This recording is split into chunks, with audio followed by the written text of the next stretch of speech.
compensation? What does justice look like for you? The goals are to stop discrimination against black women. Stop discrimination. That's just the goal. Nobody want to go to work every day as a black woman with blonde hair and the head of the corporation call you a white woman. Yeah. So stop discrimination. That's the goal. Are you looking for any sort of compensation out of it, or what? I can't speak on that. You can't speak on that? Could I ask, why now? Why did you decide now was the right time to do this lawsuit? I felt like it was the right time a couple of years ago, or a few years ago. Yeah. But I was constantly being retaliated against, being blacklisted, not able to work, being silenced. And so, it was difficult to do. What do you think about, there's some haters on Twitter saying it's because you didn't get your own show. It's nothing to do with that? That is so small. That is so ridiculous. It doesn't make any sense. Right. We're talking about discrimination. We're not talking about a show. It has nothing to do with having a temper tantrum and wanting a show. I never wanted my own show. I had many opportunities to have one. If I did, that's not it. It's discrimination. That's just what it is. Do you think that... I just gave you a perfect example. Yeah. If you wore your hair in the afro and I started telling you about your hair is too ethnic for a white man, that's not good. Yeah. So you think they blacklisted you? Say to a black woman, you're a white woman because you're wearing your hair blonde as if it belongs to a certain ethnic group, to a certain people.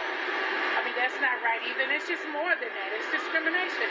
Yes, I've been blacklisted. When you haven't worked in 3 years, when all of a sudden you're working and sought after, then suddenly you're not working, it's being blacklisted. I haven't caused any problems on any set. Everybody I've ever worked with, I've had a good working relationship with, except for this group of people. What is up, y'all? It's your girl, Brand New, and honey, I am back in the building. This time, honey, I'm back with a Real Housewives of Atlanta extra. Y'all heard from the queen of RHOA, honey, Miss Nene Leakes, honey. Okay, that's Lanithia Monique Leakes.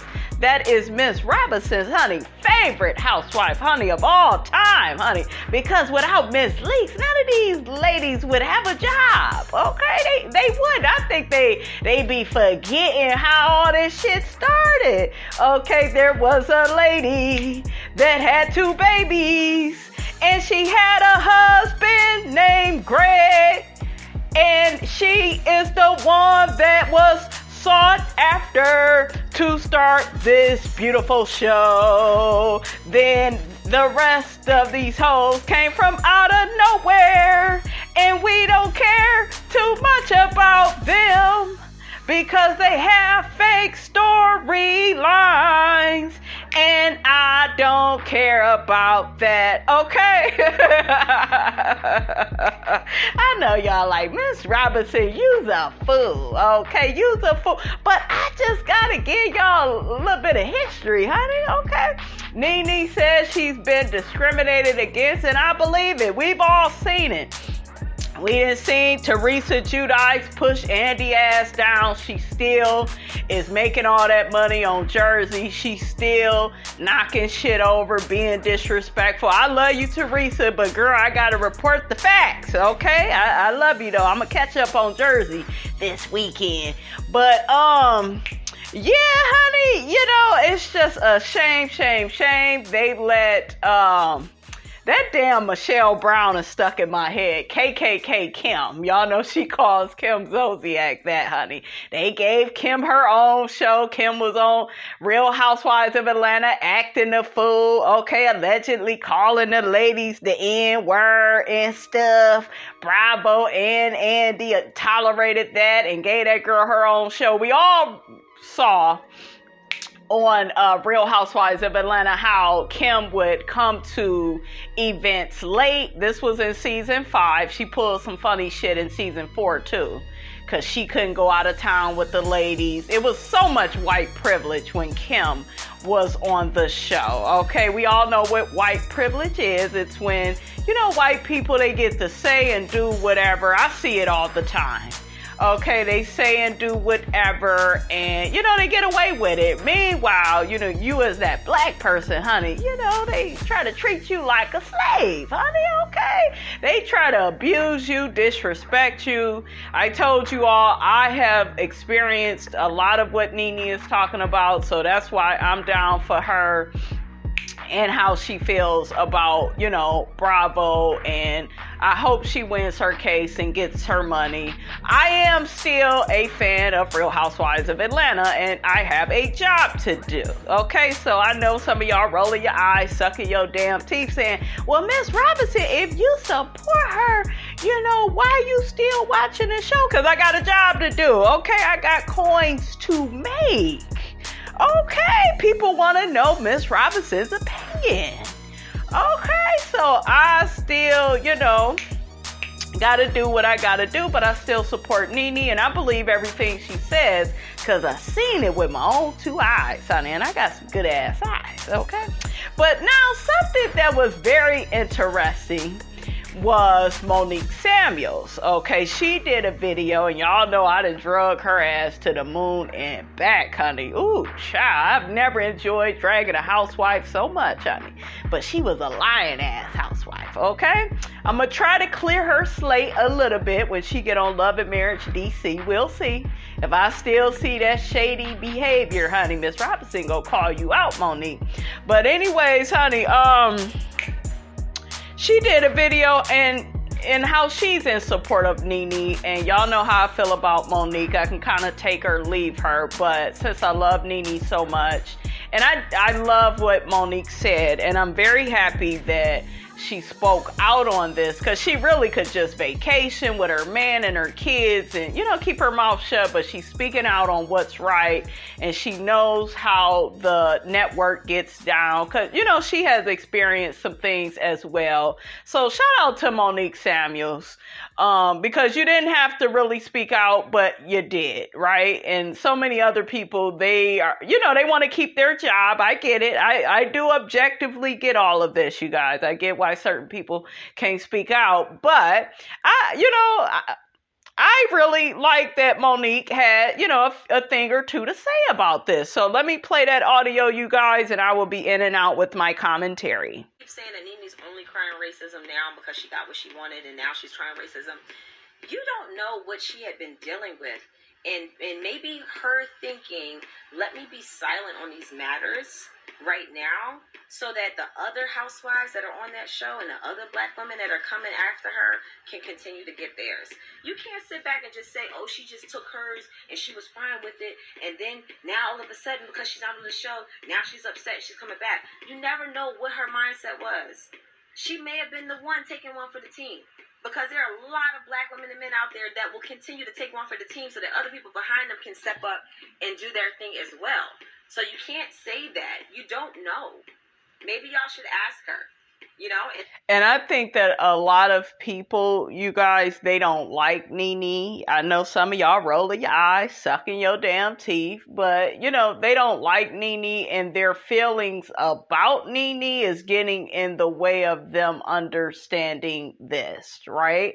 I think some of that is what's going on. And then some people just don't care, and they go keep watching the show anyway. So, everybody is entitled, to feel how they feel, but some of y'all a bit special. How y'all acting like y'all don't understand these things? And see what she says, but I don't believe that, because I've met Nene and I've been around her and I see what type of woman she is, and she is a very empowering, I'm gonna open my arms up to every woman type of chick. That's the Nene I met. So y'all can say whatever y'all want. Is Candy like that? Okay, probably not.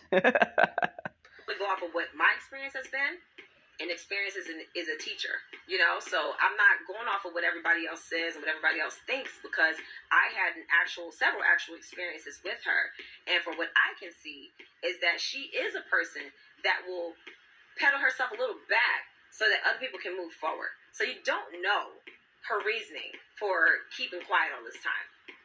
You don't know.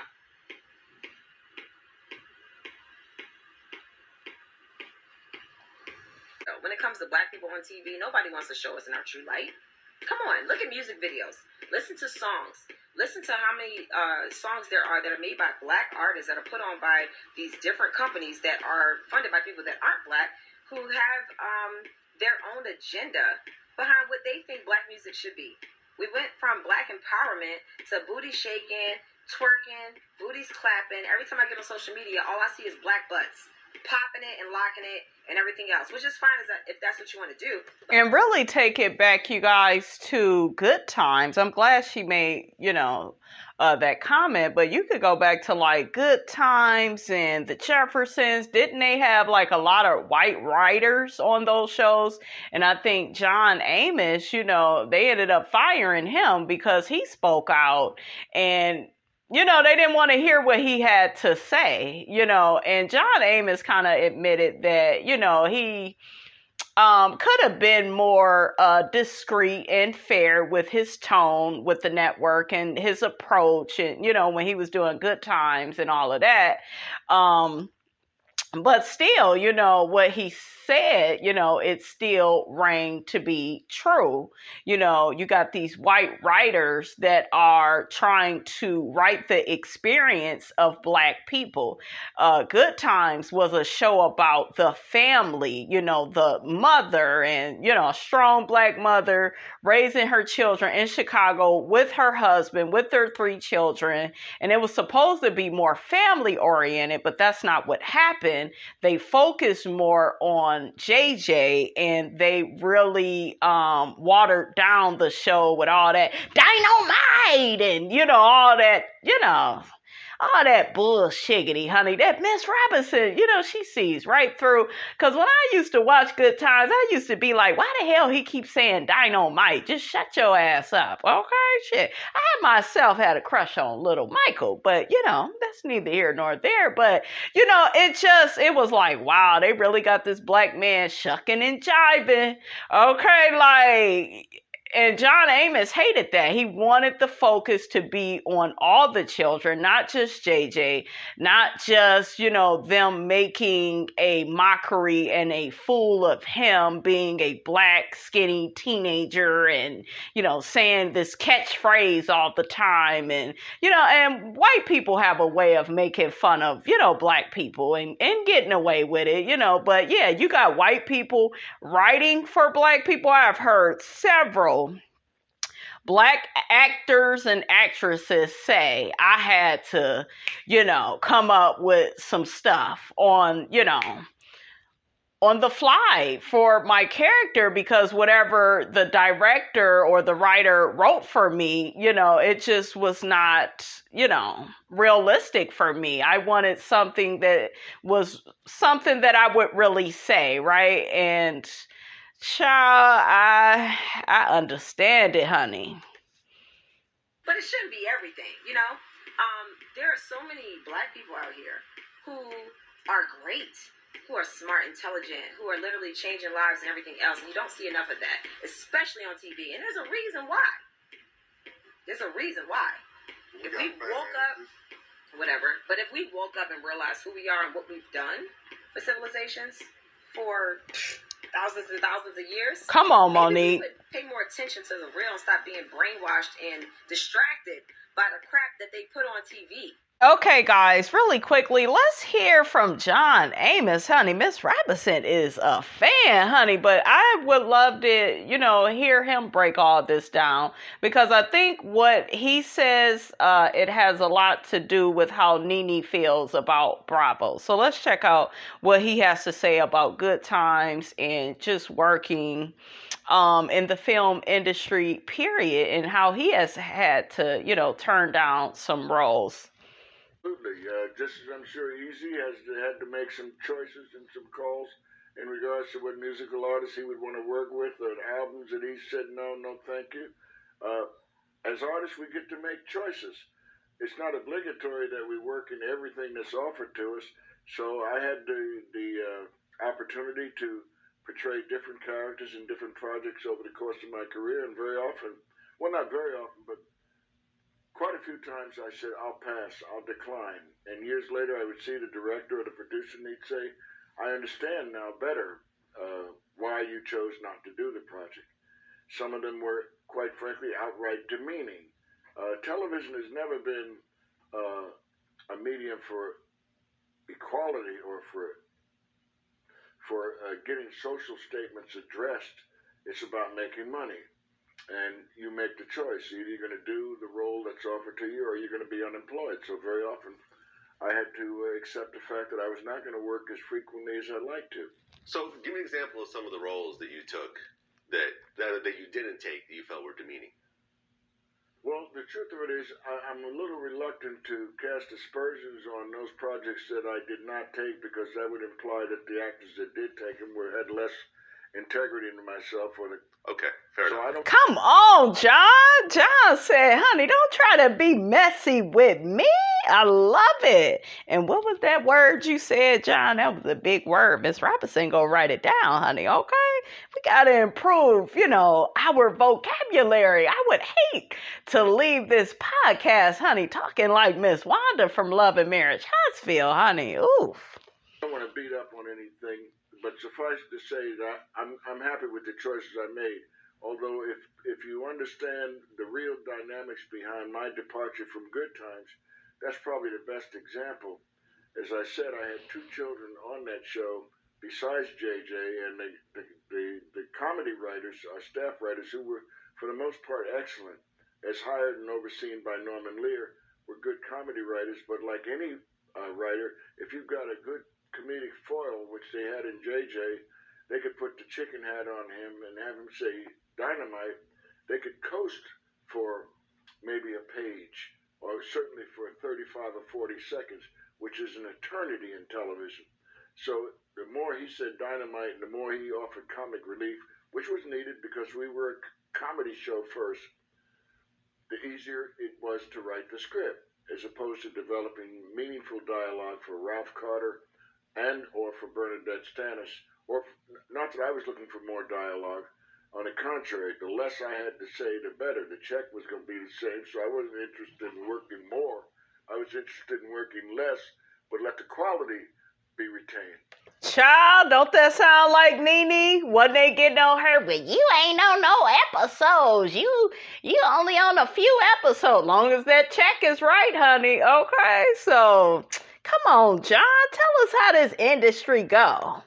And that's where the rubber met the road. They said, hey, we can't have this. You can't come in here arguing about the quality of every single script and threatening to beat up the writers, and you want to go outside. Well, damn, John, you can't be doing that now. The parking lot and straighten things out.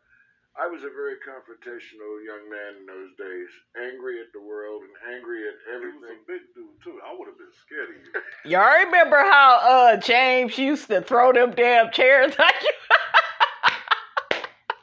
My brother used to come home. My mother was like, why you throwing chairs? I saw James do that on Good Times, okay? He did that shit so naturally, honey, okay? Yes. Keeping your head above water. Making a way when you can. Temporary layoffs. Good times. Well, now we got first floor. Okay, shit. Ain't we lucky we got them? Dun, dun, dun, dun, dun, dun, dun. On the first floor, yeah. I know y'all like, girl, you need to retire that tired ass song, but honey, Miss Robinson gonna make it do what it do, boo. Okay, shit, I love me some Good Times, honey. I may watch that and eat my pork chop sandwich for lunch. Don't judge me. That's for sure. I wouldn't want to get knocked out. This is a midget, right? Right. Yeah, I can understand that, and quite frankly, I was confrontational. Like I said, I didn't mind saying, "Well, look, let's settle this outside." I was not the most diplomatic guy in those days, so when they reached a decision to kill my character off, I can't very well blame Norman Lear. I mean, because who wants to come to work as a comedy writer and have to have your life threatened over some jokes? That's not fun. So Wait, you actually threatened Norman Lear over some of the dialogue? No, not him so much as, and it didn't actually threaten his writers. I promised them. It